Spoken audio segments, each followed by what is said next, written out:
നമസ്കാരം. ഇന്ന് ഞാൻ പറയാൻ ഉദ്ദേശിക്കുന്ന ഒരു മേഖല, പലർക്കും ഉള്ളൊരു തടസ്സം, നിയമങ്ങളൊക്കെ മനസ്സിലാകുന്നുണ്ട്, എന്ത് ചെയ്യണമെന്നും പിടികിട്ടുന്നുണ്ട്, പക്ഷേ സാഹചര്യങ്ങൾ അങ്ങോട്ട് അനുവദിക്കുന്നില്ല. 2 ദിവസം 3 ദിവസമൊക്കെ ഒന്ന് കടിച്ചു പിടിച്ചൊക്കെ നിൽക്കും. പക്ഷെ 3-ാം ദിവസം അല്ലെങ്കിൽ പിന്നീട് സാഹചര്യം വരുമ്പോൾ പഴയതുപോലെ പ്രതികരിച്ചു പോകുന്നുണ്ട്, ചെയ്തും പോകുന്നുണ്ട്. ഇതാണ് ഇപ്പോഴത്തെ മെയിൻ പ്രശ്നം. ഇത്രയും നാളത്തെ പ്രശ്നം എന്ത് ചെയ്യണം, എങ്ങനെ ചെയ്യണം, എന്താണ് ഏതാണ് ഒന്നും അറിഞ്ഞുകൂടാ.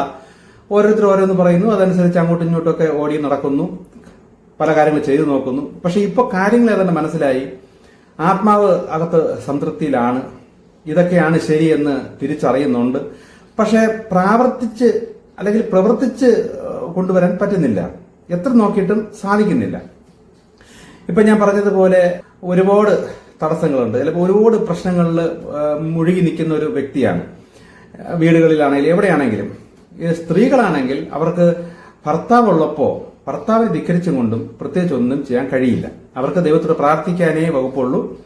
ഭർത്താവിന്റെ മനസ്സ് മാറ്റിത്തരണം, സാഹചര്യങ്ങൾ മാറ്റിത്തരണം എന്ന് പ്രാർത്ഥിക്കാനേ വകുപ്പുള്ളൂ. പക്ഷെ പുരുഷന്മാരാണെങ്കിൽ, കുടുംബത്തോട് കഴിയുന്നവരൊക്കെ ആണെങ്കിൽ അവർക്ക് ധൈര്യമായിട്ട് എങ്ങനെയെങ്കിലും ഒരു വാടക വീടോ എന്തെങ്കിലും എടുത്ത് പെട്ടെന്ന് മാറി നിന്നാൽ ഒരുപാട് സാഹചര്യങ്ങളെ അതിജീവിച്ചുകൊണ്ട് അവർക്ക് പല നിയമങ്ങളും പാലിക്കാൻ പറ്റും. പക്ഷെ കൂട്ടുകുടുംബമായിട്ടോ അല്ലെങ്കിൽ വിഷയങ്ങളും പ്രശ്നങ്ങളും അതല്ലെങ്കിൽ അങ്ങനെ അഭിമുഖീകരിച്ചുകൊണ്ടിരിക്കുന്ന ഒരു സ്ഥലത്ത് നിന്നും കൊണ്ട് ഫൈറ്റ് ചെയ്ത് നിൽക്കാൻ കുറച്ച് പാടാണ്.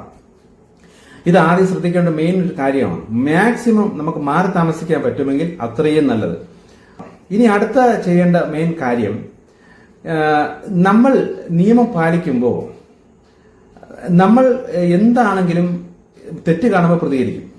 ഇല്ലെങ്കിൽ നമ്മളെ മനസാക്ഷി അത് അനുവദിക്കില്ല. കാരണം നമ്മൾ ദൈവികമായിട്ടുള്ള ശരിയും തെറ്റൊക്കെ മനസ്സിലാക്കി വരുന്നൊരു വ്യക്തി, എത്രത്തോളം ശരിയും തെറ്റ് മനസ്സിലാക്കി അത് ഉൾക്കൊണ്ട് ശരിയിലേക്ക് പോകണം എന്ന് ആഗ്രഹിക്കുന്ന ഒരാള് തെറ്റ് കണ്ടാൽ എന്തായാലും പ്രതികരിച്ചു പോകും. അപ്പൊ അവിടെ പ്രതികരിക്കുമ്പോഴാണ് നമ്മുടെ കയ്യിൽ നിന്ന് ആ ലിമിറ്റേഷൻ വിട്ടുപോണത്. അപ്പൊ അവിടെ നമ്മൾ ശ്രദ്ധിക്കേണ്ടത് ചില പ്രധാന പോയിന്റുകൾ എപ്പോഴും ഓർത്തിരിക്കണം. നമ്മളെ തെറ്റിക്കാനായി ഈ നെഗറ്റീവ് ശക്തികൾ അല്ലെങ്കിൽ ആസുരിക ശക്തികൾ മറ്റ് വ്യക്തികളിലൂടെ നമ്മളെ പ്രലോഭനം ചെയ്തുകൊണ്ടേയിരിക്കും എന്ന സത്യം തിരിച്ചറിയണം. ആരുടത്താണെങ്കിലും, ഇപ്പൊ ഭർത്താവാണെങ്കിലും ഭാര്യയാണെങ്കിലും ചില മക്കളാണെങ്കിലും മാതാപിതാക്കളാണെങ്കിലും ബന്ധുക്കളാണെങ്കിലും, ഞാൻ നേരത്തെ പറഞ്ഞതുപോലെ ഒഴിവാക്കേണ്ടവരെയൊക്കെ മാക്സിമം ഒഴിവാക്കിക്കൊള്ളണം. ബന്ധുക്കൾ എന്നൊക്കെ പറഞ്ഞ് ചുമ്മാ വലിഞ്ഞു കയറി നമ്മളെ ചുരണ്ടി ഇറിറ്റേറ്റ് ചെയ്യുന്ന ബന്ധുക്കളുമായിട്ട് ബന്ധമേ പാടില്ല. കാര്യം അവരിലൂടെ നമുക്ക് ഒരു നേട്ടവും വരുന്നില്ല. ബന്ധുവല്ലേ, മാമനല്ലേ, മാമി എന്നൊക്കെ വിചാരിച്ച് ഒരു അടുപ്പം വെച്ചിട്ട് നമുക്ക് ഒരു ഉപയോഗവും അവരെ കൊണ്ട് വരുന്നില്ല. അപ്പൊ അത് മനസ്സിലാക്കിയിട്ട് അവരെയൊക്കെ മാക്സിമം അകറ്റി നിർത്താൻ നോക്കണം. പക്ഷെ അവരൊക്കെ നേരായ വഴിയിൽ വരുന്നു, സ്നേഹിച്ച് വരുന്നു, അവർ നിയന്ത്രിക്കുന്നു എന്നുണ്ടെങ്കിൽ അടുപ്പിക്കുക. പക്ഷെ നമുക്ക് സദാ ഇറിറ്റേഷൻ ആണെങ്കിൽ മാക്സിമം ഒഴിവാക്കുക. അപ്പൊ അങ്ങനെയുള്ളവരെ മാറ്റി നിർത്താം. പക്ഷെ നമ്മൾ മാറ്റി നിർത്താൻ പറ്റാത്ത സാഹചര്യങ്ങളുണ്ട്. സ്വന്തം വീട്ടുകാര്, മക്കളാണെങ്കിൽ, അല്ലെങ്കിൽ നമ്മളെ മാതാപിതാക്കള്, അപ്പൊ ഒന്നിച്ച് താമസിക്കുന്നവർ, അത് നോക്കിക്കൊള്ളണം. അങ്ങനെ വരുമ്പോ നമ്മൾ ഈ ഒരു മർമ്മം മാക്സിമം പ്രതീക്ഷിച്ച് മനസ്സിൽ വെച്ചുകൊണ്ട് പെരുമാറണം. അതായത് നമ്മൾ ഇറിറ്റേറ്റഡ് ആക്കാൻ വേണ്ടി ഈ നെഗറ്റീവ് ശക്തികൾ ഇവരിലൂടെയൊക്കെ പ്രവർത്തിക്കും. കാരണം നമ്മളെ നിയമം തെറ്റിക്കുക, നമ്മളെ നെഗറ്റീവ് ആക്കുക, ഇതാണ് ലക്ഷ്യം. അപ്പൊ അതിനുവേണ്ടി പല മണ്ടത്തരങ്ങളും, അതായത് തനി മണ്ടത്തരങ്ങൾ, നമ്മൾ ഇറിറ്റേറ്റ് ആകും എന്ന് 100% ഉറപ്പുള്ള നിസാര കാര്യത്തിൽ അവർ ഒരു നിയമവും നോക്കാതെ നമ്മൾ ഇറിറ്റേറ്റ് ചെയ്യാൻ ശ്രമിക്കും. ഇത് പ്രത്യേകം ശ്രദ്ധിച്ചോളണം. ഇങ്ങനെ വരുമ്പോൾ ഉപദേശിക്കാനോ അവരെ പഠിപ്പിക്കാനോ വിരട്ടി നിയന്ത്രിച്ച് നിർത്താനോ ഒന്നും നോക്കാൻ പോകരുത്. ഒരിക്കലും നടക്കില്ല.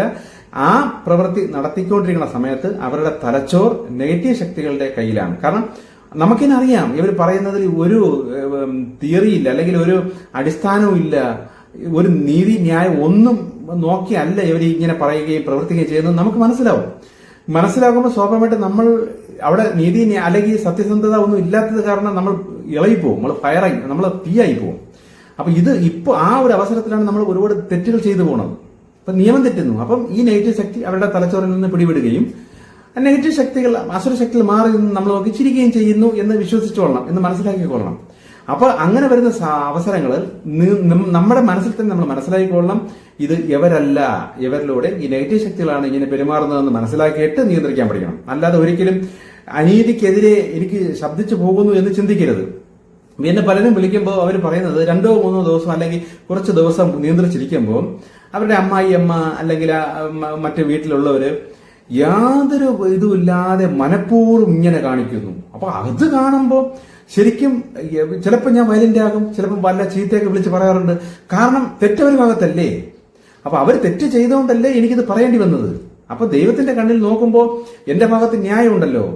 കാരണം അവർ ഒരു ന്യായമില്ലാതെ തനി നെഗറ്റീവായിട്ടും തെറ്റിയാണ് ഈ കാര്യം ചെയ്യുന്നത്.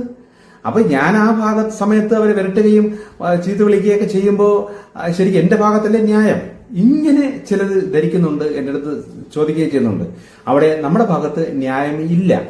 ദൈവത്തിന്റെ കണ്ണിൽ ശരിക്കും നോക്കിയ ന്യായമുണ്ട്, പക്ഷെ ദൈവത്തിന്റെ കണ്ണിൽ തെറ്റ് ചെയ്തോ ഇല്ലയോ ഇതേ നോക്കുന്നുള്ളൂ.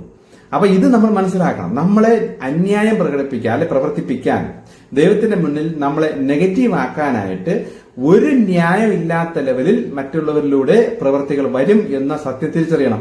ഇത് നിങ്ങൾ സദാസമയം നിങ്ങളുടെ മനസ്സിൽ തന്നെ നിങ്ങൾ പറഞ്ഞുകൊണ്ടിരിക്കണം. ഇപ്പൊ നമ്മുടെ വീട്ടിൽ ആ തരത്തിലൊരാളുണ്ട്. ഇപ്പം അമ്മയാണെങ്കിലും സ്വന്തം അച്ഛനാണെങ്കിലും സ്വന്തം അമ്മയാണെങ്കിലും ആരാണെങ്കിലും ശിശുക്കളാണെന്ന് വെച്ചോ. ഇപ്പൊ നമ്മളെ പോലെ സൃഷ്ടാവ ദൈവമായിട്ടൊരു ബന്ധം വരുന്നില്ല, അതിനെക്കുറിച്ചൊന്നും അറിഞ്ഞൂടാ, പറഞ്ഞിട്ട് മനസ്സിലായിട്ടില്ല, നമ്മളങ്ങ് വിട്ടു, അവരിഷ്ടത്തിന് വിട്ടു. പക്ഷെ അത്തരക്കാരിലൂടെ നമ്മളെ ഇറിറ്റേറ്റ് ചെയ്യാനായിട്ട് നെഗറ്റീവ് ശക്തികൾ ഏത് നിമിഷവും ഉപയോഗിക്കും എന്ന സത്യം ഇടയ്ക്കിടയ്ക്ക് ഓർത്തുകൊണ്ടേയിരിക്കണം. ഇത് മറന്നു പോകുമ്പോഴാണ് ഈ പ്രശ്നം. ഈ സത്യം നമ്മൾ മറന്നു പോകുമ്പോഴാണ് ഇവിടെ ഈ വിഷയം പൊങ്ങി വരുന്നത്. അപ്പൊ നമ്മൾ ഓർത്തുകൊണ്ടിരിക്കുന്ന ഈ നെഗറ്റീവ് അവരെ ഇളക്കൂല, അവരിൽ ഉപയോഗിക്കില്ല. പക്ഷെ നമ്മളിത് മറക്കരുത്. നമ്മൾ എപ്പോഴും വിചാരിച്ചോളാം, നമ്മളിപ്പോൾ നമ്മുടെ ഭൗതിക കാര്യത്തിലും ജോലി കാര്യത്തിലൊക്കെ ഉണ്ട്, ഇതെല്ലാം ശരി. എന്റെ ഇടയിൽ കൂടെ നമ്മൾ ഇതും കൂടെ ഓർത്ത് വെച്ചോളാം. പക്ഷെ ഇത് ഒരിടത്ത് എഴുതി വെക്കാനോ നമ്മൾ എവിടെയെങ്കിലും ചുവരിലൊക്കെ ഒന്ന് മാർക്ക് ചെയ്ത് വെക്കുകയോ അത് ചെയ്യാൻ പറ്റൂല. കാരണം അത് ഈ വ്യക്തികൾ അതൊന്ന് കാണും, കണ്ടിട്ട് ഓഹോ ഞാനപ്പോ പിശാചാണല്ലേ, അല്ലെ ഞാൻ അസുരനാണല്ലേ എന്ന് പറഞ്ഞ് വയലന്റ് ആവും. അപ്പൊ പക്ഷെ വിഷയം കൂടെ ഉള്ളൂ. അപ്പൊ ഇത് അവരറിയുകയും ചെയ്യരുത്. നമ്മുടെ മനസ്സിൽ നമ്മൾ സദാസമയം ഇത് മനസ്സിലാക്കി വെക്കണം.